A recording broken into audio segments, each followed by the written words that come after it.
ప్రభు చిత్తం ఏంటో నువ్వు తెలుసుకొని దాన్ని చేయగలిగితేనే నువ్వు ఆయన దాసుడు. హల్లెలూయా. ఆయన దాసుడు. అయితే వినేటప్పుడు బైబిల్ ఏమని చెప్తుందంటే, ఎవరు ఆయన దాసురాండ్రో వాళ్లకు నొసటి మీద దేవుడు ముద్ర వేస్తాడు. చెప్పండి, నొసటి మీద ఏం చేస్తాడు? ముద్ర వేస్తాడు. మరి ఈ కూటాలు మీకు ఉపవాస కూటాలో లేకపోతే మామూలు కూటాలో నాకు తెలియదు. ఉపవాస కూటాలా మామూలు కూటాలని? మామూలు కూటాలే. సాధారణంగా ఈ రోజుల్లో ఎక్కడ పడితే అక్కడ ఉపవాస కూటాలు జరుగుతున్నాయి. సంఘాలందరూ ఉపవాసాలు ఉండి ప్రార్థన చేసుకుంటారు. బైబిల్లో ఒక వ్యక్తి జీవితానికి 3 సీక్రెట్లు ఉంటాయి. ఆత్మీయంగా మనం ఎదగాలంటే, ఎలాగన్నా దేవుడి రాజ్యం చేరాలంటే, మనం ఎలాగైనా దేవుని సన్నిధి చేరాలంటే 3 సీక్రెట్లు. ఒకటి, మనలో ప్రార్థనా శక్తి ఉండాలి. చెప్పండి, ఉండాలి. రెండోది, పరిశుద్ధ ఉపవాసపు శక్తి ఉండాలి. అమ్మ, ఏ శక్తి? చెప్పండి, ఏ శక్తి? ఉపవాసపు శక్తి. మూడోది పరిశుద్ధాత్మ శక్తి. అమ్మ, మూడోది. ఎవరు ప్రార్థన ఎక్కువ చేస్తారో వాళ్ళకి ప్రార్థనా శక్తి, ఎవరు ఉపవాసాలు ఎక్కువ చేస్తారో వాళ్ళకి ఉపవాసపు శక్తి, ఎవరు పరిశుద్ధాత్మ మళ్ళీ మళ్ళీ మళ్ళీ మళ్ళీ మళ్ళీ మళ్ళీ అభిషేకించబడతారో వాళ్ళకి పరిశుద్ధాత్మ శక్తి. ఈ 3తోనే మనం జయించగలం. బైబిల్లో యేసు ప్రభు మొదటి ప్రసంగమైనా చివరి ప్రసంగమైనా ఈ 3. ఆయన మొదటి ప్రసంగంలో ఏం తింటాం, ఏం తాగుతాం, ఏం ధరించుకుంటాం అని మీరు రేపటిని గురించి చింతించొద్దు, అన్యజనులు వీటన్నిటి విషయమై విచారిస్తారు అంటాడు. మరి ఏం తింటాం, ఏం తాగుతాం, ఏం ధరించుకుంటాం అనకపోతే ఏం చేయాలంటే, దేవుడు రాజ్యం అంటే ఏంటో తెలుసుకుంది, దాన్ని వెతకండి. నీతి అంటే ఏంటో తెలుసుకుని దాన్ని వెతకండి అని చెప్తాడు. ఈ మాటలు కొండ మీద ప్రసంగంలో మత్తయి సువార్త 5, 6, 7 అధ్యాయాలు చెప్తాడు. ఇప్పుడు మనకంత టైం లేదు, కానీ ఆ 5, 6, 7 అధ్యాయాల్లో రాజ్యమును నీతిని వెతకండి అన్నాడు. రాజ్యము నీతి వెతకండి, తిండి మత్తు ఇహలోక విచారాలు వద్దు అన్నాడు. పోసేసి అందులో పెట్టేయండి, అక్కడ ఐహిక విచారాలు వద్దు అన్నాడు. హల్లెలూయా, హల్లెలూయా. యేసుప్రభు లాస్ట్ ప్రసంగం కూడా అదే. అమ్మ, యేసుప్రభు లాస్ట్ ప్రసంగం కూడా అదే.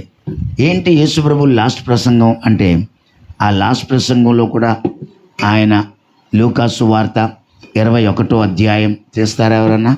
లూకాసు వార్త 21వ అధ్యాయం అక్కడ 36వ వచనం 34వ వచనంలో అంటాడు.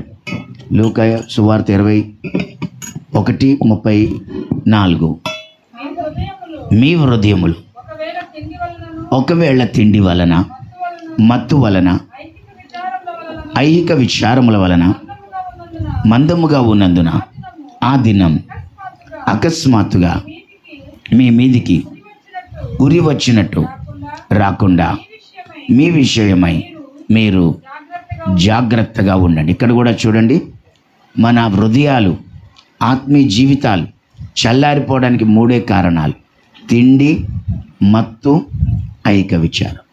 మా తిండి, మత్తు, ఐహిక విచారం. కాబట్టి తిండికి బదులు, మత్తుకు బదులు, ఐహిక విచారం బదులు అక్కడ ఏమంటే, జరగబోయే వాటినెల్లను తప్పించుకొని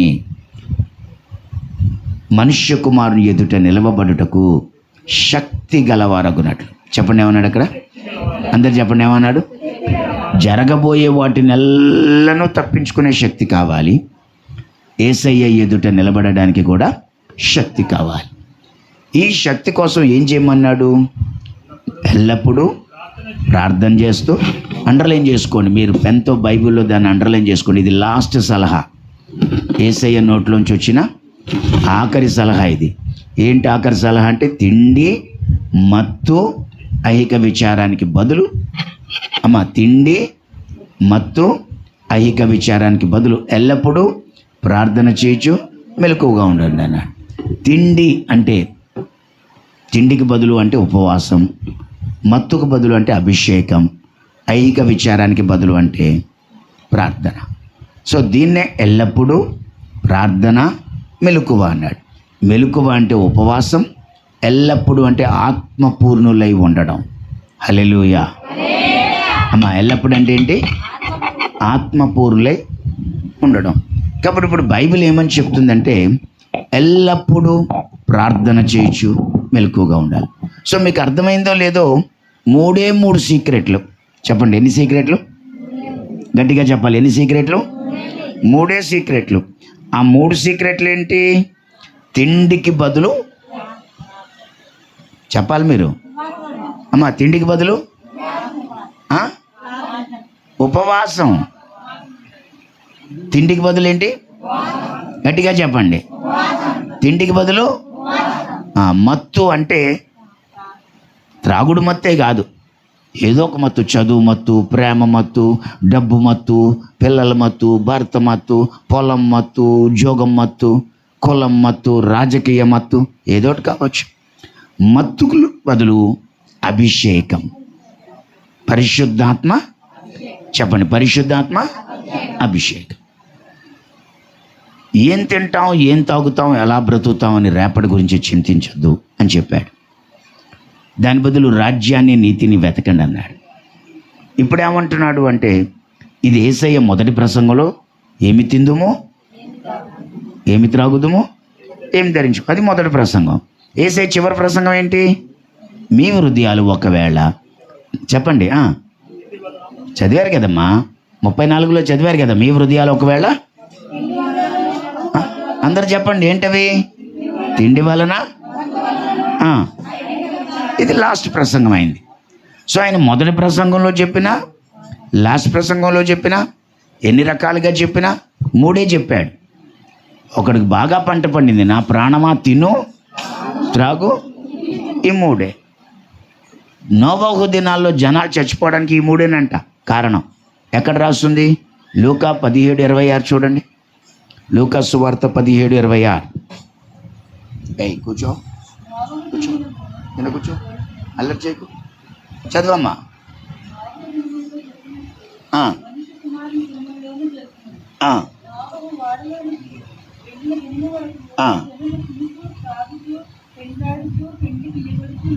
చూడండి,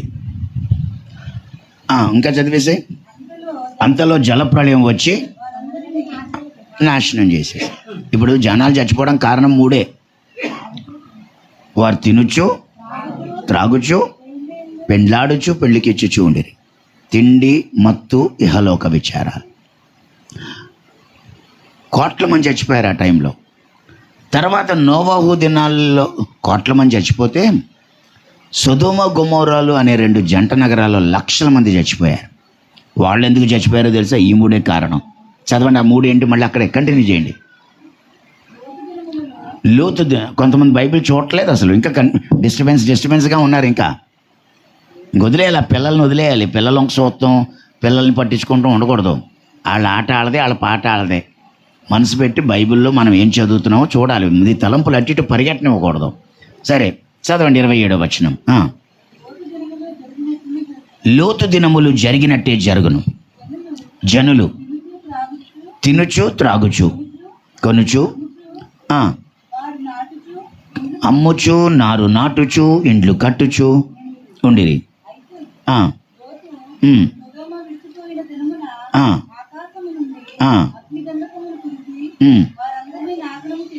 అమ్మ, 2 జంట నగరాలు బూడిదైపోయాయి. కారణం 3. తినుచు, త్రాగుచు, కొనుచు, అమ్ముచు, నారు నాటుచు, ఇండ్లు కట్టుచు. ఇవన్నీ ఐహిక విచారాలు. ఈ 3 వల్లే. నోవహు దినాల్లో ఈ 3 కోట్ల మంది చచ్చిపోయారు. లోతు దినాల్లో ఈ 3 లక్షల మంది చచ్చిపోయారు. మళ్ళీ వస్తానని కొండ మీదకి వెళ్ళిన మోషే రాకడ ఆలస్యమైంది. అండ్ మళ్ళీ వస్తానని కొండ మీదకి వెళ్ళిన మోషే రాకడ ఆలస్యమైనప్పుడు ఇంకేం వస్తాడులే, కొండ మీద చూస్తుంటే అగ్ని కనబడుతుంది, ఎప్పుడూ అందులో బూడిదైపోయి ఉంటాడు అనుకుని వాళ్ళు బంగారంతో ఒక దూడ విగ్రహాన్ని చేసుకున్నారు. చేసుకుని ఏం చేశారు? 32వ అధ్యాయం 6వ వచనం చదవండి. నిర్గమకాండంలో, నిర్గమకాండం 32:6.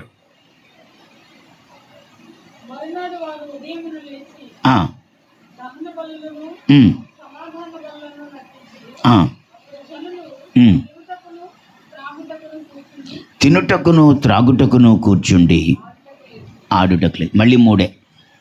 తినుటకు త్రాగుటకు కూర్చుండి ఆడుటకు లేచి. ఆ రోజు 3,000 మంది చచ్చిపోయారు. ఆమె ఎంతమంది? నోవాహు దినాల్లో కోట్ల మంది చచ్చిపోయారు. లోతు దినాల్లో లక్షల మంది చచ్చిపోయారు. మోషే దినాల్లో 1,000 మంది చచ్చిపోయారు.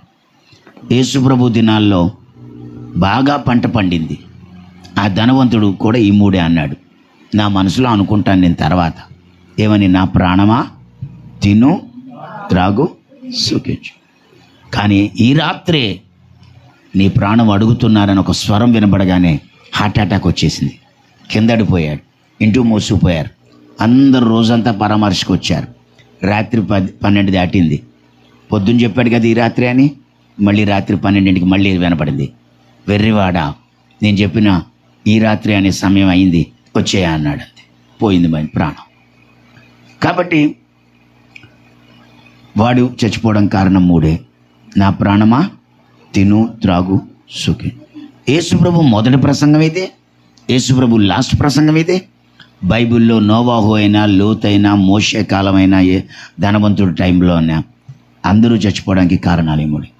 మీరు ఈ మాట వింటున్నప్పుడు అనుకోకండి, బాబోయ్ ఉపవాసాలు మనం ఎక్కడ ఉండగలం, తిండికి బదులు ఉపవాసాలు ఉండాలి.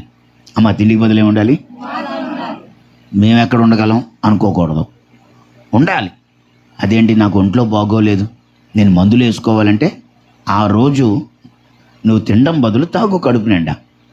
ఏ పాలు, మజ్జిగో, సోడు జావో, ఓట్స్ జావో, ఏదో జావ తాగి తినకో. అది కూడా ఉపవాసమే.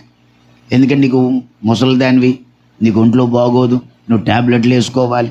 కాబట్టి నేను అలా ఉపవాసం ఉంటానని తినేయిక 21 పూటలు ఉంటాయి.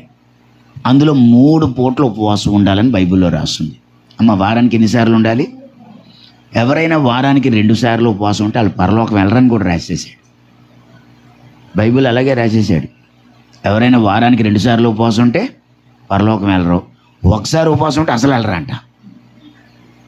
ఇక అసలు ఉపవాసం ఉంటున్నాడు ఇంకా వాళ్ళు వెళ్తానన్న ఆలోచనే పెట్టుకోవద్దు అన్నాడు. ఇదేంటండి బాబు ఇలాగ ఎక్కడ రాస్తుంది అంటారేమో. చూడండి అక్కడ మత్తయి సువార్త 5:20 చదవండి ఎవరైనా. మత్తయి సువార్త 5:20.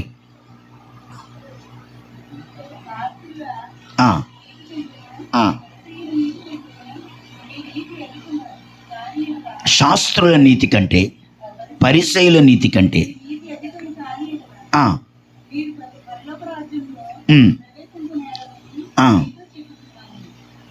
అమ్మ, శాస్త్రుల నీతి కంటే, పరిసయ్యుల నీతి కంటే మీ నీతి అధికం కాకపోతే మీరు ఎక్కడికి వెళ్ళరు అన్నాడు. శాస్త్రుల నీతి అంటే ఏంటంటే 5వ అధ్యాయం, పరిసయ్యుల నీతి అంటే ఏంటంటే 6వ అధ్యాయం. అయితే నేను అంత టైం సరిపోదు మనకి. ఇప్పుడు శాస్త్రుల నీతి అంటే 5వ అధ్యాయంలో మారు మనసు పొంది, బాప్తిజం పొంది, పరిశుద్ధాత్మ పొంది, మూర్ఖులైన ఈ తరానికి వేరే రక్షణ పొందండి అంటాడు అపోస్తుల కార్యాలు. దాని గురించి 5వ అధ్యాయం రాశాడు. సరే, ఇప్పుడు 6వ నీతి అన్నాడు. ఇక్కడ పరిసయ్యుల నీతి కోసం ఒకసారి చెప్తాను. 6వ అధ్యాయం 1వ వచనంలో ఏమన్నా చదవండి. మనుష్యులకు కనబడవలెనని వారి ఎదుట మీ నీతి కార్యం చేయకుండా జాగ్రత్త. మనుష్యులకు కనబడేలాగా నీతి కార్యం చేయొద్దు అన్నాడు. హల్లెలూయా. ఇంతకీ ఏంటా నీతి కార్యం? 2వ వచనంలో రాశాడు. ఏమని? మొదటి నీతి కార్యం అంటే ధర్మం చేయడం. 2వ నీతి కార్యం 5వ వచనంలో రాశాడు. ప్రార్థన ఏంటంట? 2వ నీతి కార్యం. 3వ నీతి కార్యం 16వ వచనంలో రాశాడు. చెప్పండి, ఏం చేయనప్పుడు? గట్టిగా చెప్పండి. ఇది 3వ నీతి కార్యం. 4వ నీతి కార్యం 20వ వచనంలో రాశాడు. పరలోకంలో మీకోసం డబ్బులు దాచుకోండి అన్నాడు. గట్టిగా స్తోత్రం. ఇంకా గట్టిగా. 4 నీతి కార్యాలు. 1 ధర్మం, 2 ప్రార్థన, 3 ఉపవాసం, 4 పరలోకంలో డబ్బులు దాచుకోవడం. ఇవి 4 నీతి కార్యాలు. ఇప్పుడు సబ్జెక్ట్ అక్కడ ఏంటంటే శాస్త్రుల నీతి, పరిసయ్యుల నీతి. నేను ఇంకా శాస్త్రుల నీతి గురించి ఏం మాట్లాడలే, ఉత్తి పరిసయ్యుల నీతే చెప్తున్నా. 5వ అధ్యాయం వదిలేశాను నేను.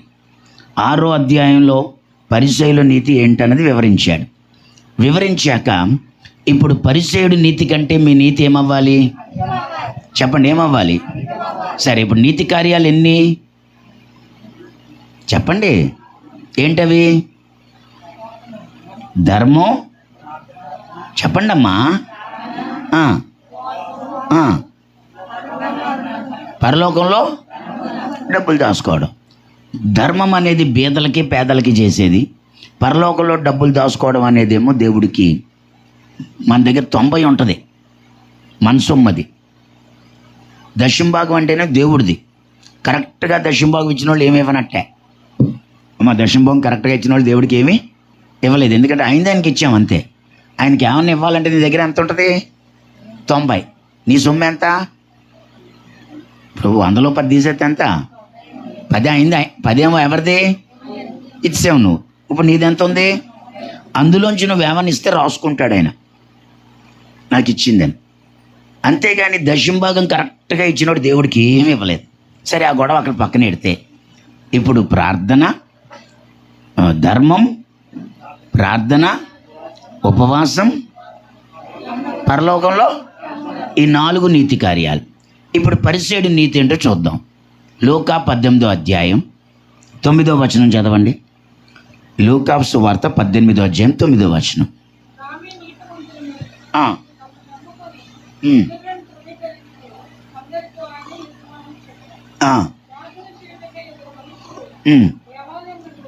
ప్రార్థన చేయడానికి 2 మనుషులు దేవాలయానికి వెళ్ళారు. ఒకడు పరిసయ్యుడు, ఒకడు సొంకరై. ఒక నిమిషం. తామే నీతిమంతులు అనుకునే వాళ్ళ గురించి మాట చెప్పాడు. అంటే ఇక్కడ పరిసయ్యుడు నీతి గురించి. ఆమె ఎవరి నీతి? పరిసయ్యుడు నీతి అంటే ఏంటో చెప్తున్నాడు. పరిసయ్యుడు ఎక్కడికి వెళ్ళాడు? ప్రార్థనకి వెళ్ళాడు. ఆమె ఎక్కడికి? ఇంతకీ ప్రార్థన ఎక్కడ చేసుకోవడానికి వెళ్ళాడు? చెప్పండి అమ్మా. ప్రార్థన చేసుకోవడానికి ఎక్కడికి వెళ్ళాడు? అక్కడ ఏమని రాస్తుంది? దేవాలయానికి వెళ్ళాడు. మనం ఎక్కడ ప్రార్థన చేసుకుంటాం? ఇంటికాడ చేసుకుంటాం. గుళ్ళో ఎలాగ ప్రార్థన చేయము, ఆరాధన చేస్తాం, వాక్యం వింటాం, బాబా అని నువ్వేసి అలాగా చూడని వెళ్ళిపోతాం.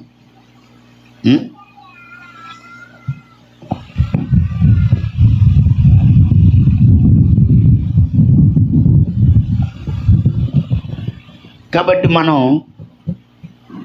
ఇంటికాడ ప్రార్థన చేసుకుంటాం, కానీ రోజు గుళ్ళోకి వచ్చి ప్రార్థన చేయాలి. అమ్మాయి ఎప్పుడు ఎక్కడ చేయాలి? రోజు. తొలి సంఘం ప్రతిదినం దేవాలయంలో తప్పక కూడుకొనుచు అని రాస్తాడు. ప్రతిదినం. అది మన నీతి. పరిసయ్యుడి నీతి ఏంటంటే దేవాలయానికి వెళ్ళాడు, వెళ్ళి ప్రార్థన చేసుకున్నారు. ఏమన్నాడు చదవండి.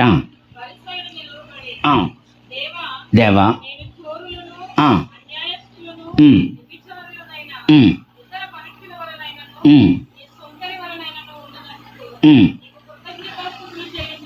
ఏమన్నాడంటే, యేసయ్య నువ్వు కొండ మీద ప్రసంగంలో 5వ అధ్యాయంలో చెప్పావు కదా, అవన్నీ నేను చేస్తున్నా. నేను దొంగతనం చేయట్లే, వ్యభిచారం చేయట్లే, అబద్ధం ఆడట్లే, నేను అందరి లాంటి కాదు, ఈ సొంకర లాంటి అస్సలు కాదు అని తాను పరిసయ్యుడి నీతి గురించి మాట్లాడాడు 5వ అధ్యాయంలో. మాట్లాడేసి ఇప్పుడు 6వ అధ్యాయంలో సంగతులు చెప్తున్నాడు. ఏమని? అమ్మ, వారానికి ఎన్నిసార్లు అంట? ఇంతకీ పరిసయ్యుడు నీతి అంటే ఏంటి? వారానికి ఎన్నిసార్లు ఉపవాసం? చెప్పండి. యేసయ్య ఏమన్నాడు? పరిసయ్యుడు నీతి కంటే మీ నీతి లేకపోతే మీరు పరలోకం. అంటే ఇప్పుడు వారానికి 2 సార్లు ఉపవాసం చేసేవాడు పరలోకం వెళ్తాడా? చెప్పండి. ఎందుకు వెళ్ళడం? పరిసయ్యుడితో సమానం అయిపోయావు నువ్వు. నీ నీతి ఎవరి నీతితో సమానమైంది? కాబట్టి నువ్వు పరలోకం వెళ్ళవు. ఒకవేళ మీలో ఎవరైనా వారానికి ఒకసారి ఉపవాసం చేశారనుకో, వెళ్తారా? 2 సార్లు చేసిన వాళ్ళకి దిక్కులేదు. అది నేను చెప్పానా యేసయ్య చెప్పాడా? పరిసయ్యుల నీతి కంటే నీ నీతి ఏమవ్వాలి? అధికం అవ్వాలి. నీతి అంటే ఏంటంటే ధర్మం, ప్రార్థన, ఉపవాసం, డబ్బులు దాచుకోవడం అన్నాడు. ఇప్పుడు పరిసయ్యుడు నేను మందిరానికి వెళ్ళి ప్రార్థన చేస్తున్నాను అన్నాడు. అలాంటప్పుడు ఆయన నీతి కంటే ఎక్కువ అవ్వాలంటే నువ్వు రోజు వెళ్ళాలి. పరిసయ్యుడు అంటున్నాను, నేను వారానికి 2 సార్లు ఉపవాసం ఉంటున్నాను అన్నాడు. అంటే నువ్వు 3 సార్లు ఉండాలి. చెప్పండి, ఎన్నిసార్లు ఉండాలి? మీలో ఎవరైనా వారానికి ఒకసారి ఉపవాసం చేశారనుకో, పరలోకం అసలు వెళ్ళరు. ఎందుకంటే మీరు పరిసయ్యుడి కంటే దిగజారిపోయారు. ఏమన్నానండి? ఎంతమంది ఇక్కడ వారానికి ఒకసారి ఉపవాసం చేస్తారు? చేయొద్దని. ఇందులో తప్పే ఉంది, ఎత్తండి. నేను వారానికి ఒకసారి ఖచ్చితంగా ఉపవాసం ఉంటానండి అన్నవాళ్ళు 1, 2, 3, 4 ఎత్తారు. వారానికి 2 సార్లు చేస్తానన్న వాళ్ళు 2 సార్లు, 1, 2, 3. సో వీళ్ళు వెళ్ళరు, ఆ ఒకసారి చేసేవాళ్ళు వాళ్ళు వెళ్ళరు. నేను వారానికి ఒకసారి కూడా చేయనండి బాబు అన్నవాళ్ళు చేయొద్దండి. తప్పు ఒప్పుకుంటే క్షమిస్తాడు. నేను వారానికి ఒకసారి కూడా చేయను అన్నవాళ్ళు, నేను వారానికి ఒకసారి కూడా ఖచ్చితంగా ఉండను, గుర్తొస్తే, ఆ కష్టం వస్తే, అవసరం వస్తే ఉంటాను తప్ప ప్రతి వారం ఖచ్చితంగా ఒకసారి కూడా ఉండను అన్నవాళ్ళు చేయి బాగా పైకి ఎత్తండి. రైట్, మీరు అస్సలు వెళ్ళరు. ఎందుకు వెళ్ళరంటే మీరు దిగజారిపోయిన వాళ్ళ కంటే దిగజారిపోయారు. ఇప్పుడు వారానికి ఒకసారి ఉపవాసం చేసేవాడేమో పరిసయ్యుడి కంటే దిగజారిపోయాడు. ఈ ఒకసారి కూడా చేయని వాళ్ళు ఎవరికంటే దిగజారిపోయారు? దిగజారిపోయినోడి కంటే. నేను అప్పుడప్పుడు ఒక సామెత చెప్తాను, ఆకులు నాకేవాడు ఇంటికంటే మూతులు నాకేవాడు వచ్చాడంట. అసలే ఆడు ఆకులు నాకేవాడు, అసలే ఆడు ఆకులు నాకే అంత దిగజారిపోతే ఆడింటికి ఎవడు వచ్చాడట? ఆడికంటే దిగజారిపోయాడు. అర్థమైందా? కాబట్టి ఇలాంటివన్నీ మాకు ఎవరు చెప్పక్కర్లేదు బాబు అని మీరు అనుకోకండి. ఉపవాసం ఉండాలి. వారానికి ఎన్నిసార్లు? కనీసం 3 లేకపోతే 4. 3 సార్లు అంటే దాని అర్థం ఏంటంటే వారంలో 7 రోజులు ఉంటాయి. 7 రోజుల్లో 1 రోజు ఉపవాసం ఇచ్చేయాలి. బాబోయ్, 1 రోజంతా ఉండలేను అంటే 21 పూటల్లో 3 సార్లు ఉండాలి. అమ్మ, ఎన్ని పూటలు? వారానికి ఎన్ని పూటలు? వారానికి ఎన్ని పూటలు ఉంటాయి? ఎన్ని రోజులు అనలేదు, ఎన్ని పూటలు అన్నాను. ఎన్ని పూటలు? రోజుకి ఎన్ని పూటలు తింటావు? 3 పూటలు తింటావు. అంటే వారానికి ఎన్ని పూటలు తింటావు? 21 సార్లు తింటావు. అమ్మ, వారానికి 21 సార్లులో 17 సార్లే తినాలి. 3 సార్లన్నా మనం ఉపవాసం ఉండాలి. చెప్పండి. లేకపోతే నాదేం పోయింది మధ్యలో? నువ్వు అసలు పరలోకం రావు. ఎందుకు రావు అంటే సీక్రెట్ ఇది. పరలోకం వెళ్ళాలంటే సీక్రెట్ ఏంటంటే 1 ఉపవాసం, 2 ప్రార్థన, 3వది పరిశుద్ధాత్మ. ఆమేన్. అందుకే ఇప్పుడు దాకా చెప్పిందంతా నేను ఎందుకు చెప్పకూడదు అనుకున్నాను, కానీ చెప్పేశాను. తిండి, మత్తు, ఐక విచారం, ఈ 3 నీ ఆత్మీయ జీవితాన్ని నాశనం చేసేస్తాయి. ఈ 3 నువ్వు పరలోకం వెళ్లకుండా నిన్ను ఆపేస్తాయి. కాబట్టి నువ్వు వాటిని గెలవాలంటే తిండికి బదులు ఉపవాసం చేయాలి, మత్తుకు బదులు అభిషేకంతో నింపబడతా ఉండాలి, ఐక విచారానికి బదులు కన్నీటి ప్రార్థన చేసుకోవాలి. ఈ 3 ఉండాలి. వినండి, ముసలోళ్ళం మేమేం ఉపవాసం చేస్తాం అనద్దు. బైబిల్లో దానియేలు 95 సంవత్సరాల వయసులో 21 రోజు ఉపవాసం చేశాడు. అమ్మా, ఎంత వయసు? 95. దానియేలు గ్రంథం 10వ అధ్యాయంలో మీరు ఇంటికి వెళ్ళి చదువుకోండి. 10వ అధ్యాయంలో ఆయన వయసు 95. ఈ 95 సంవత్సరాల వయసుకి 21 రోజు ఉపవాసం చేశాడంట. హల్లెలూయా. యేసు ప్రభు పుట్టాలని చాలామంది ఉపవాసాలు చేశారు. అందులో ఒక ముసలమ్మ ఏకంగా 105 సంవత్సరాల వయసు. అమ్మ, ఎంత? 105 సంవత్సరాల ముసలమ్మ ఎంత ఉపవాసం చేసిందో ఒకసారి చదువుతాను చూడండి. 105లో 14 తీసేస్తే ఎంత?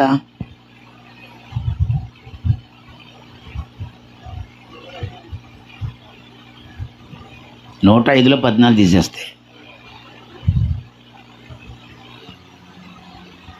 80. సరే, ఒకసారి చదువుతూ ఉండండి. లూకాసు సువార్త 2వ అధ్యాయం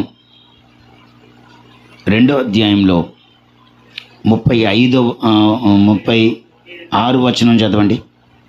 మరియు ఆ, ఆషేరు గోత్రికురాలును ఉమ్, పనియేలు కుమార్తెయైన ఉమ్, అన్న అను ఒక ప్రవక్త ఉండెను. ఉమ్, ఆమె కన్యత్వము ఉమ్. మొదలు 7 ఏళ్ల పెనిమిటితో సంసారం చేసి కన్యత్వము మొదలు 7 ఏండ్లు పెనిమిటితో, అంటే ఆమెకి 14వ ఏట పెళ్ళయింది.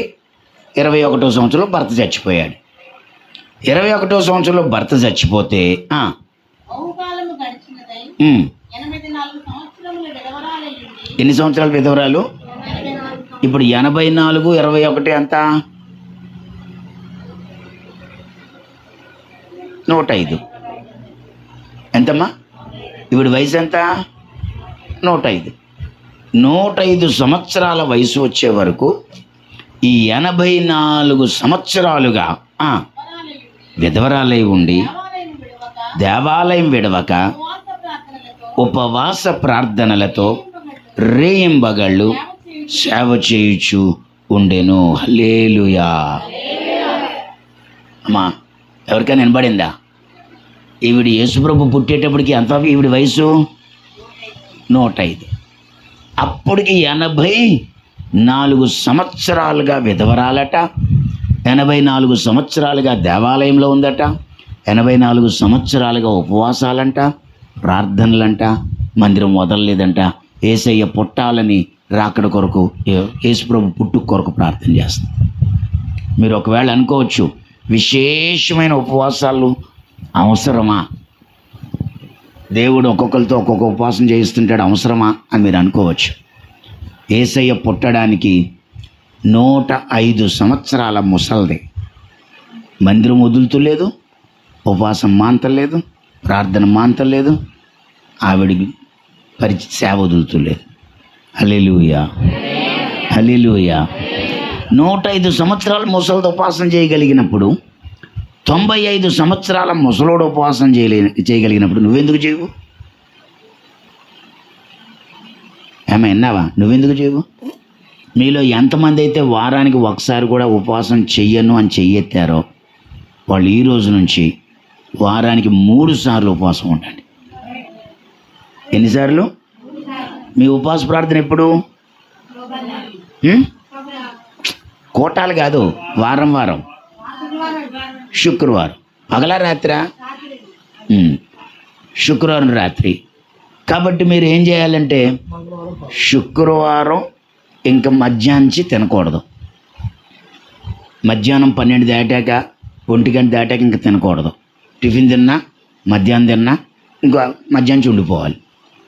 ఉండిపోయి రాత్రికి ఉపవాసం ఉండి మర్నాడు పొద్దున్న లేచాక తినాలి. లేదా అలాగా నాకు నిద్రట్టదండి బాబు తినకపోతే అన్నవాళ్ళు ఉంటారు కొంతమంది. వాళ్ళకేం చెప్తానంటే పొద్దున్న టిఫిన్ తినక టిఫిన్ తినేసి మధ్యాహ్నం మధ్యాహ్నం ఉపవాసం ఉండిపోయి గుళ్ళోకి వచ్చేసి సాయంత్రం రాత్రి ప్రార్థన అయిపోయాక అప్పుడు ఇంటికి వెళ్తే ముగించప్పుడు, ఎందుకంటే మధ్యాహ్నం ఉపవాసం ఉండిపోయాం. అలాగే శుక్రవారం ఉపవాసం ఉండాలి. మళ్ళీ ఆదివారం మీ ప్రార్థన ఎన్నింటి దాకా? 12 నుంచి. కాబట్టి ఆదివారం టిఫిన్ తినక మధ్యాహ్నం భోజనం కూడా చేయకు. ఒకసారి సాయంత్రం వెళ్ళి మధ్యాహ్నం ప్రార్థనకి వెళ్ళి 3ంటికి తినేయి.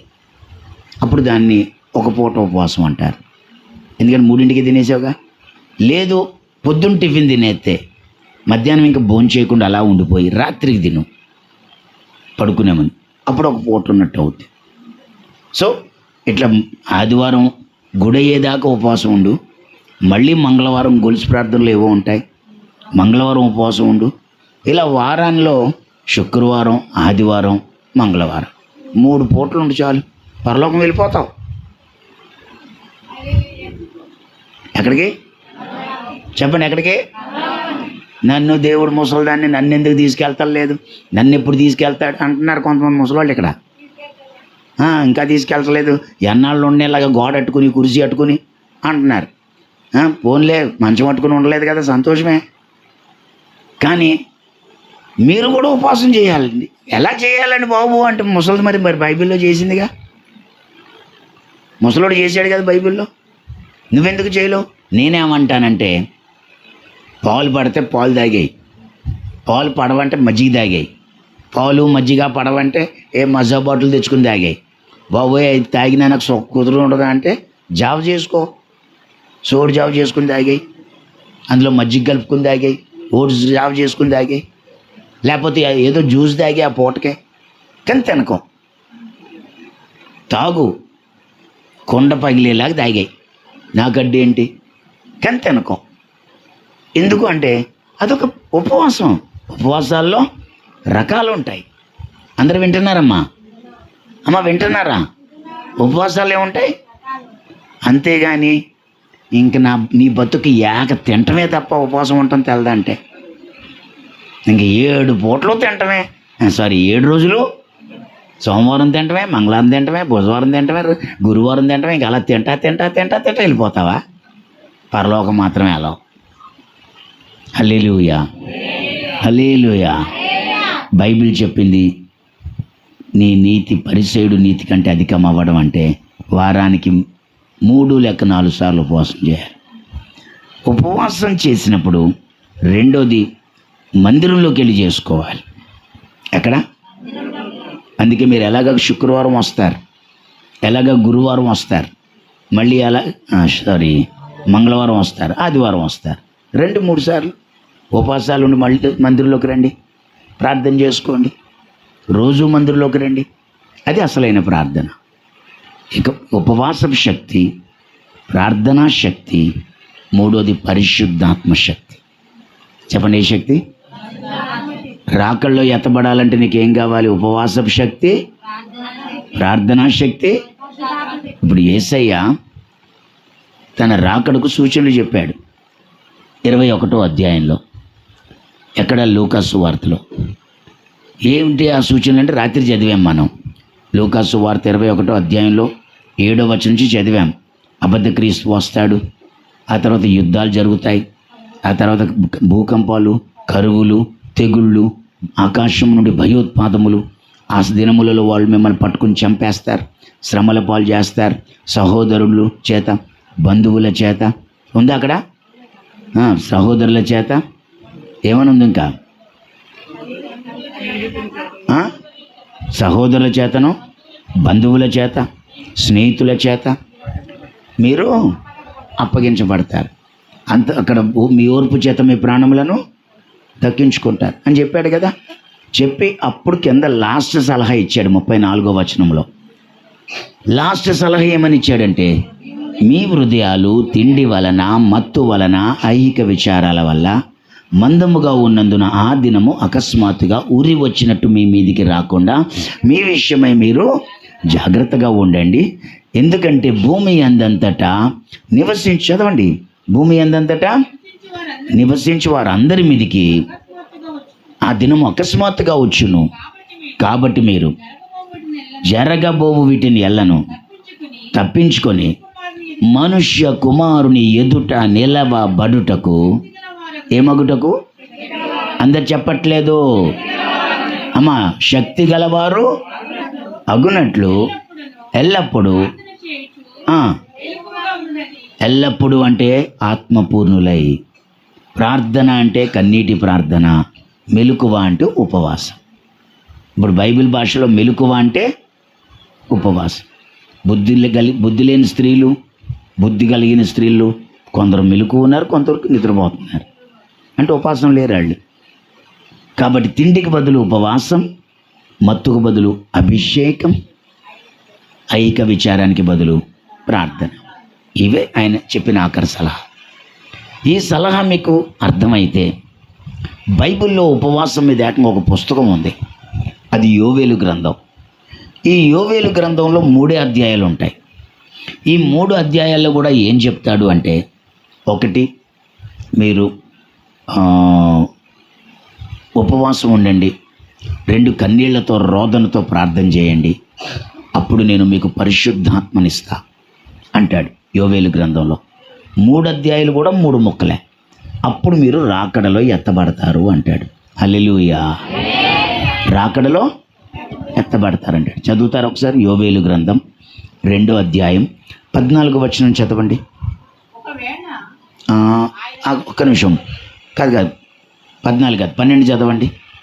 ఇప్పుడైనను ఆ, మీరు ఉపవాసం ఉండి ఉమ్, కన్నీరు విడుచుచు ఉమ్, దుఃఖించుచు ఉమ్, మనఃపూర్వకంగా ఉమ్. తిరిగి నా ఎద్దకు రండి. ఇప్పుడైనా చాలా అసలు 1వ అధ్యాయంలో చాలాసార్లు చెప్పాడు, 2వ అధ్యాయంలో చాలాసార్లు చెప్పాడు, మళ్ళీ చెప్తున్నాడు. ఇప్పుడైనా ఉపవాసం ఉండి కన్నీరు విడుస్తూ దుఃఖిస్తూ మనస్ఫూర్తిగా నది ఈ రెండు మీ వంతు ఈ రెండు చేయండి, నా వంతు ఒకటి ఉంది అన్నాడు. సరే, ఇంకా 15వ వచనం చదువు అక్కడే. సియోనులో ఉమ్, బాగా ఉండి ఆ, ఉపవాస దినము ప్రతిష్ఠించుడి, ఉమ్, వ్రత దినము నియమించి ప్రకటన చేయుడి, ఉమ్, జనులను సమకూర్చుడి, ఉమ్, సమాజ కూటము ప్రతిష్ఠించుడి, ఉమ్, పెద్దలను విలువలందించుడి, ఆ, చిన్నవారిని ఉమ్, కన్యపానము చేయి బిడ్డలను తోడుకుని రండి. ఉమ్, పెళ్లి కుమారుడు అంతఃపురంలో నుండి ఉమ్. పెళ్లి కుమార్తె గదిలో నుండి రావలయును. దేని గురించి మాట్లాడుతున్నాడు ఈయన? రాకడ గురించి.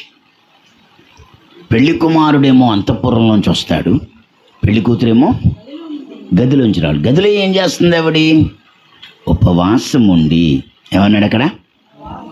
ఉపవాస దినం ప్రతిష్ఠించండి, వ్రత దినం ప్రకటన చేయండి, జనులను సమకూర్చండి, సమాజ కూటం ప్రతిష్ఠించండి, పెద్దలను పిలిపించండి, చిన్నపిల్లల్ని తీసుకురండి, పాలు తాగే పిల్లల్ని కూడా తోడుకొని రండి. ఎందుకంటే పెళ్లి కుమారుడు అంతఃపురంలోంచి వచ్చినప్పుడు నువ్వు పెళ్లి కూతురులాగా గదిలోంచి రావాలి. హల్లెలూయా. గదిలో ఏం చేస్తుంది ఈవిడి అని అంటే, 1 ఉపవాసం, 2 కన్నీటి ప్రార్థన.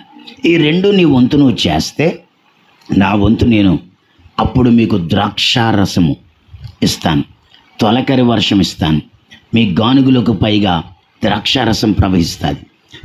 నేను మీకు తైలంని ఇస్తాను, తొలకరి వర్షం ఇస్తాను, కడవరి వర్షం ఇస్తాను అని తర్వాత ఇంకా కిందకి రాశాడు. అయితే మనకి టైం అయిపోతుంది కాబట్టి నేను మీతో చెప్తున్నా ఏమనంటే, ఇప్పుడు తొలకరి వర్షం అన్నా, కడవరి వర్షం అన్నా, తైలం అన్నా, ద్రాక్షారసం అన్నా పరిశుద్ధాత్మ అని అర్థం. అయినా వాళ్ళు ఏం చేశారంటే, దేవుడు ఏం చేశాడంటే, ఇప్పుడు దాకా ద్రాక్షారసము, తొలకరి వర్షము, కడవరి వర్షము ఇవలా చెప్పాను, కానీ ఇంకా డైరెక్ట్గా చెప్పేస్తాను వినండి అని అప్పుడు 28వ వచనంలో డైరెక్ట్గా చెప్పేశాడు. ఏమని చెప్పాడు?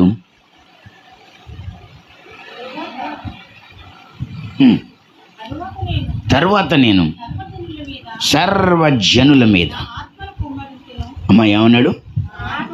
సర్వజనుల మీద, ఇంకా డైరెక్ట్ చెప్పేశాడు. ఇప్పుడు దాకా ఏమని చెప్పాడు? తైలం ఇస్తాను, ద్రాక్షారసం ఇస్తాను, కడవరి వర్షం ఇస్తాను, తొలకరి వర్షం ఇస్తాను, వానలు కురిపిస్తాను, మెరుపులు కురిపిస్తాను, ఉరుములు ఉరిపిస్తాను, నేను మీ చేలు బాగా పండిస్తాను అన్నాడు. వాళ్ళు అనుకుంటున్నారు నిజంగా తైలం గురించి మాట్లాడుతున్నాడేమో, నిజంగా కడవరి వర్షం, తొలకరి వర్షం అని వర్షాల గురించి చెప్తున్నాడేమో అనుకున్నారు. వర్షం అన్నా, తైలం అన్నా, ద్రాక్షారసం అన్నా ఇవన్నీ పరిశుద్ధాత్మకు సాదృశ్యం. అయినా వీళ్ళు అలాగా అపార్థంగా చేసుకుంటున్నారేమో అని ఇంకా డైరెక్ట్గా చెప్పేశాడు. ఏమనంటే, తరువాత నేను సర్వజనుల మీద నా ఆత్మను కుమ్మరింతును, మీ కుమారులు మీ కుమార్తెలు ప్రవచనములు చెబుతారు, మీ ముసలివారు కలలు కంటారు, మీ యవ్వనులు దర్శనములు చూస్తారు. ఆ దినములలో నేను పనివారి మీదను, మళ్ళీ రెండోసారి చెప్తున్నాడు, ఎవరు నా పనివారు, నా పనికత్తెలు వాళ్ళ మీద నా ఆత్మను కుమ్మరిస్తానన్నాడు. హల్లెలూయా, హల్లెలూయా. అయితే ఇది ఇక్కడ ఒక 5 ప్రవచనాలు ఉంటాయి. ఈ 5 ప్రవచనాలు సాయంత్రం నేను మళ్ళీ వివరంగా మాట్లాడతాను. అయితే సాయంత్రం ఈ 5 ప్రవచనాలు వివరంగా మాట్లాడతాను, కానీ ఇందులో మొదటి ప్రవచనం ఏంటంటే, సర్వజనుల మీద నా ఆత్మ కుమ్మరిస్తాను. చెప్పండి, మొదటిది ఏంటి? చెప్పండి, ఏమన్నాడు అక్కడ? సర్వజనుల మీద కుమ్మరిస్తాను, మీ కుమారులు కుమార్తెలు, మీ యవ్వనులు ముసలివారు. ఇది మొదటి ప్రవచనం. రెండో ప్రవచనం సర్వజనులకు కాదు, మరెవరికి? చదవండి. ఆ దినములలో పనివారి మీద పనికత్తెల మీద ఆత్మను కుమ్మరించును. నా ఆత్మ కుమరి. ఇది రెండో ప్రవచనం. ఈ రెండో ప్రవచనమేమో పనివారు పనికత్తెలకు మాత్రమే. రెండో ప్రవచనం వరకు పనివారు. మొదటి ప్రవచనమేమో సర్వజనులకు సంబంధించి. మొదటి ప్రవచనాన్ని తొలకరి వర్షం అంటారు. పనివారు పనికత్తెల మీద మాత్రమే కుమ్మరించే రెండో దాన్ని కడవరి వర్షం అంటారు. హల్లెలూయా. తొలకరి వర్షం వేరు. తొలకరి వర్షం ఎవరికి? సర్వజనులకు. కడవరి వర్షం ఎవరికి? పనికత్తెలకు, పనివారికి. ఇది అయిపోయాక మూడో ప్రవచనం ఉంది అక్కడ. ఎవరైనా చదువుతారా?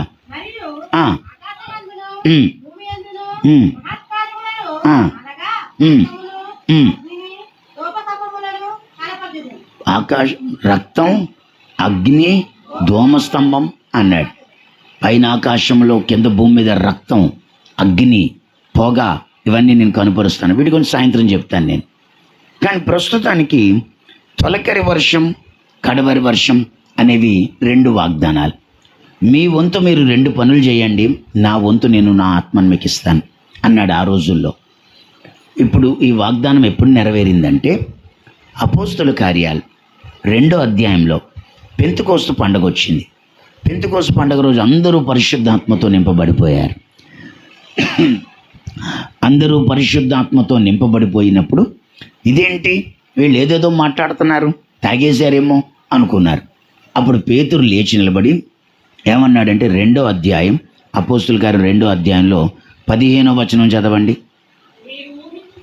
మీరు ఊహించినట్టు వీరు మత్తులు కారు, ప్రొద్దు పొడిచి జామైనా కాలేదు. యోవేలు ప్రవక్త ద్వారా చెప్పబడిన సంగతి ఇదే అన్నాడు. ఏమనగా అంచె దినముల యందు నేను మనుష్యులందరి మీద, హల్లెలూయా చెప్పండి, హల్లెలూయా, అంచె దినములలో నేను మనుష్యులందరి మీద. జాగ్రత్తగా వినండి అమ్మా. అక్కడేమో సర్వజనుల మీద అన్నాడు, ఇక్కడేమో అన్నాడు. కాకపోతే ఇక్కడ ఒక కొత్త పదం వచ్చింది, అంత్య దినములలో. చెప్పండి, ఏ దినం? చాలామంది అంత్య దినాలంటే ఈరోజు అంత్య దినాలు అనుకుంటారు. కాదు, యేసు పుట్టుకతోనే అంత్య దినాలు స్టార్ట్ అయ్యాయి. బైబిల్లో ఏమని రాస్తుందంటే కాలం సంపూర్ణమైనప్పుడు ఆయన తన కుమారుని పంపెను అని ఒక చోట ఉంది. ఈ దినముల అంతమందు ఆయన తన కుమారుని ద్వారా మనతో మాటలాడేను అని ఒక చోట ఉంది. ఇలా బైబిల్లో యేసు ప్రభు పుట్టుకే అంత్య దినాలని స్టార్ట్ అయ్యాయని రాస్తుంది. కాబట్టి యేసు ప్రభు పుట్టిన 33.5 సంవత్సరాలకి పెంతెకోస్తు పండగ రోజు పరిశుద్ధాత్ముడు ఆకాశము నుండి వేగముగా వీచు గాలి వంటి శబ్దము రాగా, అగ్ని జ్వాలల వంటి నాలుకలు విభాగింపబడి ఒక్కొక్కరి మీద రాలగా, ఆ రోజు అందరూ ఆశ్చర్యపోతుంటే పేతురు తన మొదటి ప్రసంగానికి ఉపయోగించిన టెక్స్ట్, తన మొదటి ప్రసంగానికి వాడిన ప్రసంగ అంశం ఏంటంటే యోవేలు గ్రంథం. హల్లెలూయా. యోవేలు గ్రంథం గుర్తు చేసి అంటున్నాడు. ఏమని? యోవేలు ప్రవక్త ద్వారా చెప్పబడిన సంగతి ఇదే. అంచె దినాలు స్టార్ట్ అయిపోయాయి. ఇప్పుడు మనుష్యులందరి మీద ఆయన నా ఆత్మను కుమ్మరిస్తాను. మీ కుమారులు, మీ కుమార్తెలు ప్రవచిస్తారు, మీ యవ్వనులు దర్శనాలు చూస్తారు, మీ వృద్ధులు కలలు కంటారు. ఇది మొదటి ప్రవచనం. ఇక్కడ దాకా ఏ ప్రవచనం? మొదటి ప్రవచనం. ఈ మొదటి ప్రవచనం మనుష్యులందరికీ అన్నాడు. చెప్పండి ఏంటి? నాటి నుండి నేటి వరకు తొలకరి వర్షమై పరిశుద్ధాత్ముడు వచ్చాడు. చెదురుమదురు జల్లుల్లాగా అప్పుడప్పుడు పరిశుద్ధాత్మ వర్షం కురుస్తూనే ఉంది. అయితే ఇప్పుడు రెండో మాట 17వ వచనం. ఆ దినములలో నా దాసుల మీద, నా దాసుల మీద నా ఆత్మను అన్నాడు. ఇది రెండో ప్రవచనం. ఇది ఇంకా జరగలేదు అక్కడ ఉన్న మొదటి ప్రవచనానికి రెండో ప్రవచనానికి 2000 సంవత్సరాల తేడా ఉంది. 8000. పెంతెకోస్తు పండగ రోజేమో మొదటి ప్రవచనం జరిగింది.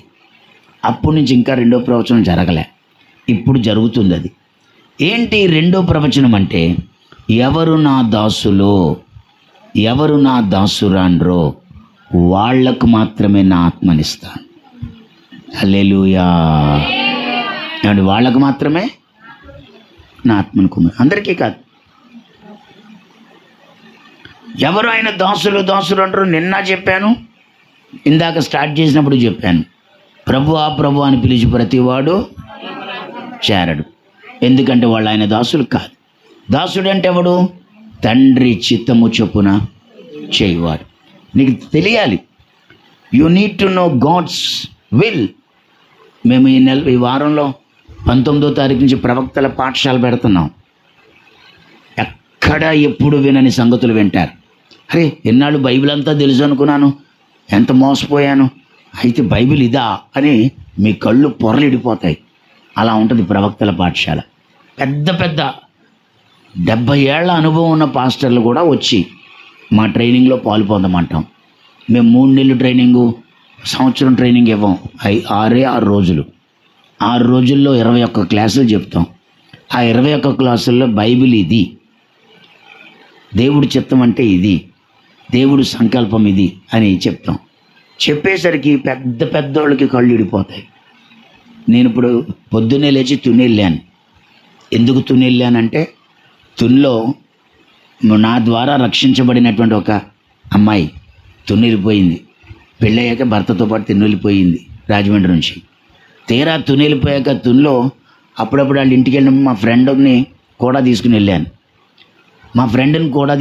ఆయన పెద్ద పాస్టర్ గారే, పోనీ పాస్టర్ గారే కదా అని కూడా తీసుకెళ్తే, ఆయన ఏదో ప్రవచనాలు చెప్తూ మొదలెడితే, ఇక ప్రవచనాలు చెప్తుంటే అది నమ్మి ఇంకా ఆయన మీద నమ్మకం పెట్టుకుని, అయ్యా నా కష్టాలు ఎక్కువైపోయి నన్ను ఏం చేయమంటావు అని ఆయన్ని అడిగితే, నువ్వు సేవ చేయాలని చెప్పాడు ఆ పాస్టర్ గారు.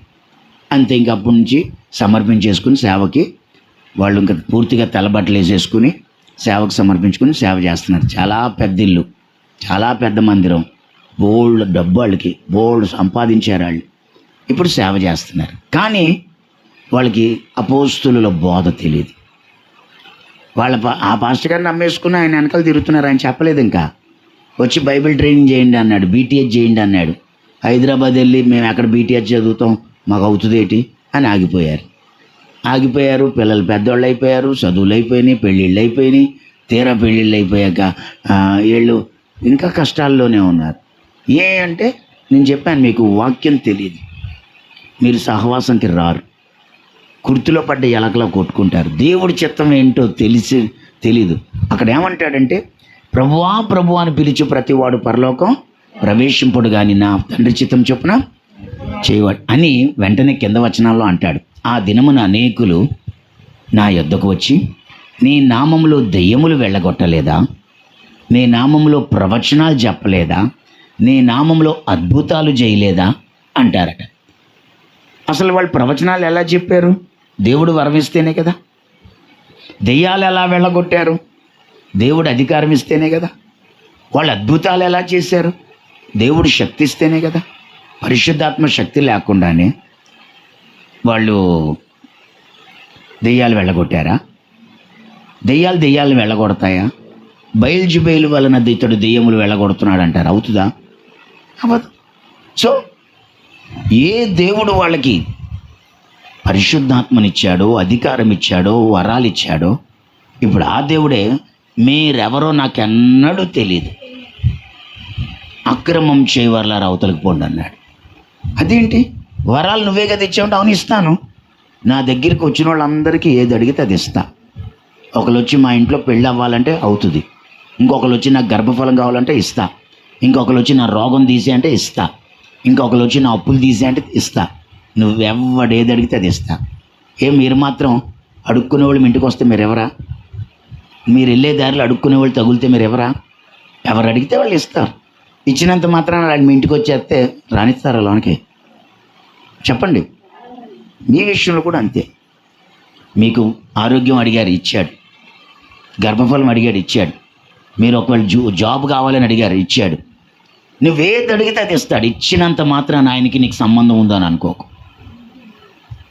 ఆయనకి నీకు సంబంధం ఎప్పుడు కుదురుతుందంటే, పరలోకములో ఉన్న తండ్రి చిత్తము చొప్పున చేసినప్పుడే. You don't know what is God's will. నీకు దేవుడి చిత్తంతో పని లేదు. ఇదే భక్తి అనుకుంటున్నావు, ఇదే జీవితం అనుకుంటున్నావు. టైం పాస్ అయిపోతుంది నీకు. ఏమో పరలోకం వెళ్ళిపోతాను అనుకుంటున్నాను అని భ్రమపడిపోతున్నావు. Unless you know the will of God you cannot do his will. తెలియకపోతే ఎలా చేస్తావు? తెలియాలి దేవుడి చిత్తం. నేను అంటాను, సైకిల్ నీదే, బండి నీదే, రోడ్డు ఎక్కావు. అంటే రోడ్డు ఎక్కినప్పుడు నా బండి నా ఇష్టం అని అడ్డంగా నడిపేస్తే కుదురుతుందా? లేకపోతే నీ కాళ్ళే, నా కాళ్ళు నా ఇష్టం రోడ్డుకి అడ్డంగా నడుస్తానని నడితే కుదురుతుందా? ఏదోటి వచ్చి ఏం చేద్ది అంతే. బండి నీదైనా కాళ్ళు నీవైనా నీ ఇష్టం వచ్చినట్టు నడకూడదు. రోడ్ రూల్స్ నీకు తెలియాలి. ఎడం పక్కన నడాలి, కుడి పక్కన నడకూడదు. మనకు రూల్స్ ఉన్నాయి. ఇటు వెళ్ళాలి, అటు వెళ్ళకూడదు, లైన్ ప్రకారం వెళ్ళాలి. సో ప్రతిదానికి ఒక రూల్ ఉంటుంది. ఆ రూల్స్ తెలుసుకోవాలి. నాకు తెలుసుకోను, నాకు అనవసరం, నేను తెలుసుకోను అన్నావు అనుకో, దేవుడి చిత్తం నేను తెలుసుకోనని నాకు వద్దాను అనుకో, నాదేం పోయింది? నువ్వెవడో నాకు తెలియదు, అవతల బో అంటాడు. అదేంటి, నేను బాప్తిజం తీసుకున్నాను కదంటే, తీసుకున్నావు. నా పేరు జీవగ్రంథంలో ఉంది కదంటే, అప్పుడు రాశాను కానీ తర్వాత తుడిచేశాను అంటాడు. అది ఎలా తుడిచేసావంటే, అవును, ఎవడికి జై జీవితం లేదు వాడికి తుడిచేస్తాను నేను. ఎవడికి జై జీవితం లేదు వాడి పేరేమవుద్ది? తీసారు. చదవండి ఒకసారి ప్రకటన 3:5 చదవండి.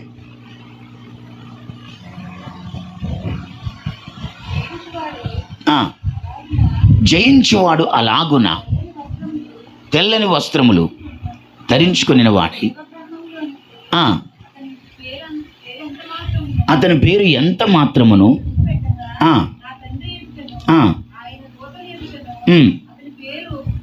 ఏమన్నా అర్థమవుతుందా మీకు? ఎవడికి జై జీవితం ఉందో వాడి పేరు జీవగ్రంథంలోంచి ఎంత మాత్రము తుడుపు పెట్టక నా తండ్రి ఎదుట దూతలు ఎదుట వాడి పేరు ఒప్పుకుంటానన్నాడు. అంటే దాని అర్థం ఏంటి? ఎవడికి జై జీవితం లేదో వాడి పేరు జీవగ్రంథంలోంచి తుడిచేస్తాను. ఇది ఇక్కడే కాదు, పాత నిబంధనలు కూడా రాస్తాడు. మోషే అంటాడు, నీ గ్రంథంలోంచి నా పేరు తుడిచేయి అంటాడు. అప్పుడు అంటాడు, నీ పేరు నేను తొడవను, నా ఎదుట ఎవడు పాపము చేయునో వాడి పేరే తుడిచేస్తాను. జై జీవితం నాకేం లేదు, నాకు లేకపోవడం ఏంటి అని మీరు అంటారేమో. జై జీవితం కోసం నీకు పరిశుద్ధాత్మ లేదుగా, పరిశుద్ధాత్మ శక్తి నీలో లేదుగా, అందుకే నీకు జై జీవితం లేదు. నువ్వు తెల్లవారుజాము లేగలేకపోతున్నావు, ప్రార్థనకి బైబిల్ చదవలేకపోతున్నావు, ఉపవాసాలు ఉండలేకపోతున్నావు, నువ్వు నమ్మకంగా గుడికి రాలేకపోతున్నావు, దశంభాగాలు ఇవ్వలేకపోతున్నావు, సువార్త చేయలేకపోతున్నావు, సాక్ష్యం చెప్పలేకపోతున్నావు. నీకు జై జీవితం లేదు. అబద్ధాన్ని జయించలేకపోతున్నావు, మోసాన్ని జయించలేకపోతున్నావు, అన్యాయం అక్రమం నీ చూపులు జయించలేకపోతున్నావు, నీ మాటలు జయించలేకపోతున్నావు. జై జీవితం లేకపోవడం కారణం ఏంటి? పరిశుద్ధాత్మ లేకపోవడం. 3 శక్తులు ఉండాలి: ఉపవాసపు శక్తి, ప్రార్థనా శక్తి, పరిశుద్ధాత్మ శక్తి అని మొదటి నుంచి ముత్తుకుంటున్నాను కదా. అవి లేనందుకే నీకు జై జీవితం లేదు. అంతా నీ ఇష్టమే. నీకు నచ్చినప్పుడు ఉపవాసం ఉంటావు, నీకు నచ్చినప్పుడు ప్రార్థన చేస్తావు, నీకు నచ్చినప్పుడు గుళ్ళోకి వస్తావు, నీకు నచ్చినప్పుడు దశంభాగం ఇస్తావు, నీకు నచ్చితే ఒకలాగా ఉంటావు, నచ్చకపోతే ఒకలా ఉంటావు. ఎంతకంటే దేవుడు గొప్ప దేవుడు లేడు బాబోయ్, ఎంత గొప్ప దేవుడు అంటావు. అంతలోని దేవుడు ఏం చేశాడు అంటావు. అంతలోనే దేవుడు నాకు ఏం చేశాడు అంటావు. చేసినవన్నీ మర్చిపోతావు. ఎందుకు నీకు జై జీవితం ఉండట్లేదు? పడతాలు లెగుస్తాయి ఎందుకుంటున్నావు అంటే నీవు శక్తి లేకపోవడం, ఆధ్యాత్మిక శక్తి లేకపోవడం. కాబట్టి అక్కడ మనకి ఏమని చెప్తున్నాడు అంటే, ఎవడికి జై జీవితం లేదో వాడి పేరు జీవగ్రంథంలోంచి తుడిచేస్తాడు. నీ పేరు ఎప్పుడో తుడిచేసాడు, నీకు తెలదు. నువ్వు ఇంకా గుళ్ళోకి వస్తున్నావు, బాగానే ఉన్నావు, కానీ భ్రమలో ఉన్నావు. నీకు అసలు ఉపవాసాలు చేయాలని తెలదు. ఇంక యాక తింటమే నీ బతుకంతా. ఇంక 21 పూటలో తింటమేనా? ఏమనంటే ముసలిదాన్ని అంటావు, ఏమనంటే ఒంట్లో బాగోలేదు అంటావు, ఏమనంటే మందులు వేసుకుంటున్నాను అంటావు. నీకు వాక్యం తెలియట్లేదు. కాబట్టి జయ జీవితం ఎవరికి ఉంటుందంటే శక్తి పొందిన వాళ్ళకి. ఇప్పుడు ఇంతకీ ఏమన్నాను నేను? తండ్రి చిత్తము చొప్పున చేయువాడు పరలోకం చేరతాడు. తండ్రి చిత్తం చొప్పున చేయకపోతే నీకెన్ని వరాలున్నా, నీకెంత అధికారం ఉన్నా, నువ్వెన్ని దెయ్యాలు వెళ్ళగొట్టినా, నువ్వెవరు నాకు తెలియదు. వరాలు ఉన్న వాళ్ళకే దిక్కు లేదమ్మా. ఇప్పుడు వాళ్ళని ఏమన్నాడు? నీ నామంలో దెయ్యాలు వెళ్ళగొట్టాం, నీ నామంలో ప్రవచనాలు చెప్పాం, నీ నామంలో అద్భుతాలు చేసామన్నారు. వాళ్ళు అవతల పోండి అన్నాడు. మీరెవరో నాకు అవతల పోండి. ఇప్పుడు వాళ్ళనే అంత మాట అంటే అత్తమాన గుళ్ళోకి వస్తున్నాం, ఉపవాసాలు ఉంటున్నాం, ప్రార్థన చేసుకుంటున్నాం, మంచి మంచి వాక్యాలు అంటున్నాం. మరి మమ్మల్ని చేర్చుకోవా అంటే మిమ్మల్ని ఏమంటాడు చెప్పండి? వాళ్ళనే అంత మాట. అన్ని వరాలు ఉన్నవాళ్ళని అప్పుడు నువ్వు అంటావు, దేవుడా నువ్వు నేను ఇల్లు అడిగితే ఇల్లు ఇవ్వలేదా? దేవుడా నాకు పిల్లకి పెళ్లి చేయమంటే పిల్లకి పెళ్లి చేయలేదా? నేను అప్పులతో వచ్చినప్పుడు నా అప్పులు తీర్చలేదా? దేవుడా నాకు ఒంట్లో బాగోకపోయినప్పుడు వస్తే నన్ను బాగు చేయలేదంటే చేశాను. ఎవరు నువ్వే కాదు, ఎవరు అడిగినా చేస్తాను. నా దగ్గరికి ఎవరు వచ్చినా ఇస్తాను. ఇచ్చినంత మాత్రాన నీకు నాకు సంబంధం లేదు. సంబంధం ఎప్పుడు కుదురుతుందంటే నా చిత్తం ఏంటో నువ్వు తెలుసుకోవాలి, దాన్ని నువ్వు చేయాలి అంట. నేను తునిల్లి 19వ తారీఖు నుంచి కూటం ఉంది. 19వ తారీఖు నుంచి మూలపేటలో పెడుతున్నాం క్లాసులు. మీరు ఇప్పుడు దాకా చాలా నష్టపోయారు నన్ను వదిలేసి. ఇప్పటికైనా రండి, మాకు అన్నీ తెలుసు అనుకుంటున్నారు మీరు. మీకేం తెలదు, వస్తే తెలుస్తుంది. మిమ్మల్ని సంవత్సరం ట్రైనింగ్కి రమ్మనిలే, లేకపోతే 3 నెలలు ట్రైనింగ్కి రమ్మంటలే. 6 రోజులు, సోమవారం నుంచి శనివారం మధ్యాహ్నం దాకా 5 రోజులు 6 రోజులకు రమ్మంటున్నా. మొత్తం కుటుంబం అంతా రండి అని చెప్పి మళ్ళీ అక్కడి నుంచి ఇంకొక ఇంటికి వెళ్ళాను. ఆయన పెద్ద పాస్టర్ గారు, వాళ్ళ చర్చి 40 అడుగులు పొడుగు, 35 అడుగులు వెడల్పు, పెద్ద చర్చి వాళ్ళది. చూడడానికి రమ్మన్నారు. సరే వస్తానులేండి. వాళ్ళు టీచర్ అయ్యుండి, ఆవిడ పెద్ద టీచర్ అయ్యుండి, ఆ భార్యాభర్తలు ఇద్దరు పిల్లలిద్దరు డిగ్రీ చదువుతున్నారు. బాగా డబ్బు ఉన్నవాళ్ళు కారు వేసుకుని వచ్చి మేము ఎక్కడ కూర్చోమంటే అక్కడ కూర్చుని 5 రోజుల క్లాసులు 6 రోజులు విన్నారు. వచ్చారు వాళ్ళు. సో వచ్చి మా క్లాసులు విని నేర్చుకుని వాళ్ళు ఏమని సాక్ష్యం చెప్పారంటే, అయ్యా స్కూల్ ఆఫ్ అపోజల్స్ అండ్ ప్రాఫిట్స్ అని చెప్తే 20,000 ఖర్చు పెట్టి చెన్నై వెళ్ళాను నేను ఎజేకియా ఫ్రాన్సిస్ గారి దగ్గరికి. కానీ మీరు చెప్పిన సబ్జెక్ట్ వాళ్ళు చెప్పలే. పేరు అపోస్తులు ప్రవక్తల పాఠశాలే కానీ అపోస్తులు అంటే ఎవరు, ప్రవక్తలు అంటే ఏంటి వాళ్ళు చెప్పలేదు. వాళ్ళు చెప్పిందల్లా పరిశుద్ధాత్మ వరాలు ఒకటే. ఆ వరాల గురించి చెప్పింది నెత్తిమీ చేతులు పెట్టి వరాలతో నింపబడండి అని పంపేశారు. దేవుడి చిత్తం ఇది అని మాకు చెప్పలేదని సాక్ష్యం అక్కడే చెప్పారు. ఇప్పుడు వాళ్ళు మొన్న వచ్చేసేటప్పుడు మా పక్కన స్థలం ఉంది, దగ్గర 35 లక్షలు అవుతుంది, రిజిస్ట్రేషన్తో 40 లక్షలు అవుద్ది. అయ్యగారు ప్రార్థన చేయండి అని ప్రార్థన చేయించుకుని వచ్చారు. తర్వాత ఏమైందో నాకు తెలీదు. వెళ్ళాను ఎలాగత్తుందాక వెళ్ళి ఏమైంది స్థలం గొడవ అన్నాను. వెంటనే 2 చేతులు ఎత్తి, అయ్యా 40 లక్షలు ఎట్టి దాన్ని కొనేసామండి అన్నాడు. అది అన్యుల చేతుల్లోకి వెళ్ళిపోయింది. కానీ అన్యుల చేతుల్లోంచి 2.5 లక్షలు ఎక్స్ట్రా పెట్టి మళ్ళీ కొనేసాం మేము అదే రేటుకి. ఇప్పుడు ఆ స్థలం మందే అని ఆ స్థలంలో తీసుకెళ్ళి ప్రార్థన చేయించారు. అసలే చర్చి పెద్దదే, అసలే ఇల్లు పెద్దదే, మళ్ళీ దాని పక్కన ఇంకో స్థలం మళ్ళీ కొన్నారు. హల్లెలూయా, హల్లెలూయా. ఏం ఆశీర్వాదం అనిపించింది అది. ఎందుకు ఆశీర్వాదం ఇస్తాడు, అడిగిన వాళ్ళకి అందరికీ ఇస్తాడు. ఇచ్చినంత మాత్రాన నువ్వు పరలోకం వెళ్తానని భ్రమపడకు. నువ్వు పరలోకం వెళ్ళాలంటే దేవుడి చిత్తం తెలియాలి. ఎవడు దేవుడి చిత్తం చేస్తాడో వాడే వెళ్తాడు. ఎవడికి జై జీవితం ఉంటుందో వాడి పేరే జీవగ్రంథంలో ఉంటుంది. ఆమేన్ చెప్పండి, ఆమేన్, హల్లెలూయా. అందుకే మీతో చెప్తాను, రాత్రి ఎవరో పాస్టర్ గారు చెప్తున్నారు రేపు 19వ తారీఖు వస్తారన్న వాళ్ళు ఇక్కడ ఉన్నారండి. ఇప్పుడు రాత్రికి వస్తాడు ఆయన. సో ఒక ఆయన రాత్రి చూపించిన 19న వస్తాడు.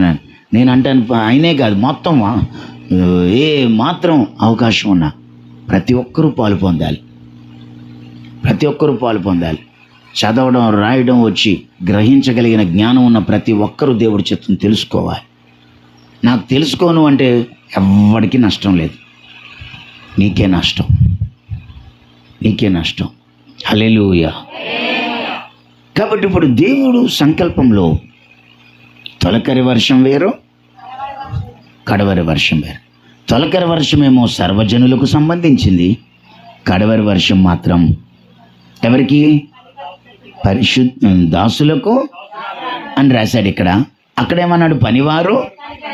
పనివారు పనికత్తలన్నా దాసులు అన్న రెండు ఒకటి. సో ఇప్పుడు ఇదే మాట. ఇప్పుడు ఇంతకీ కడవరి వర్షం ఎప్పుడు కుమ్మరించబడుతుంది అంటే, ఇందాక మనం ప్రకటన గ్రంథంలో చదివాం, గుర్తుందా? ప్రకటన గ్రంథంలో ఏం చదివాం? 7వ అధ్యాయం.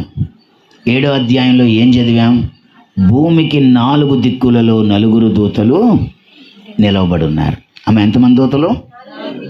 ఈ 4 దూతలు నిలబడి భూమికి, సముద్రానికి, చెట్లకు హాని కలగజేయబోతా ఉంటే, ఆగండి, మీరు 4 ఆగండి, ఎందుకంటే మీకంటే వెనకాలొచ్చిన మా పనే ముందు అన్నాడు.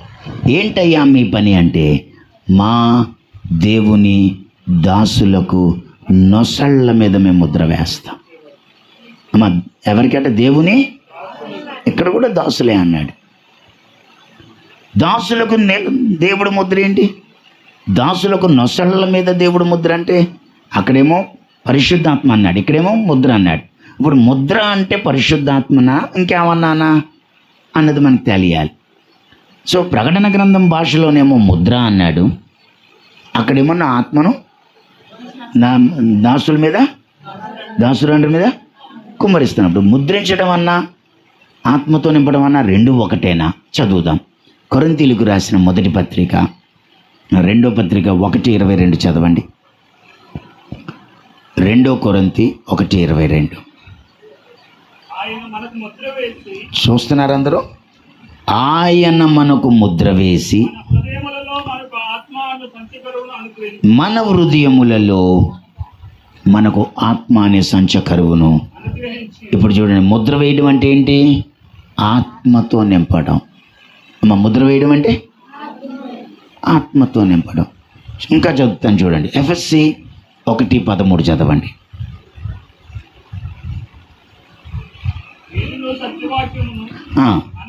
సత్యవాక్యమును అనగా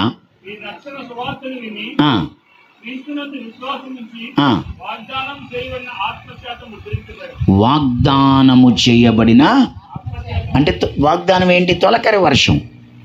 యోవేలు ద్వారా వాగ్దానం చేశాడు, ఆత్మచేత మీరు ముద్రింపబడితిరి అన్నాడు. హల్లెలూయా చెప్పండి, హల్లెలూయా. 4:30 చదవండి. ఎఫెసీ 4:30. దుఃఖపరచకుడి, విమోచన దినం వరకు ఆయన యందు మీరు ముద్రింపబడి ఉన్నారు. గట్టిగా ఒకసారి స్తోత్రం చెప్పండి. ఇప్పుడు ముద్రింపబడడం అంటే ఏంటి? చదివాం కదా, దేవుని ఆత్మతో నింపబడడం. ముద్రింపబడడం దేవుని ఆత్మతో నింపబడడం. సో ఇప్పుడు దాసులకు దాసురాండ్రికి, పనివారికి పనికత్తెలకు నేను నా ఆత్మను కుమ్మరిస్తానన్న ప్రవచనం ఇక్కడ 7వ అధ్యాయంలో రాశారు. ఇప్పుడు జరగబోతుంది అది. అయితే రాత్రికి కొంచెం లోతుగా ఈ 4 దూతలు ఎవరు,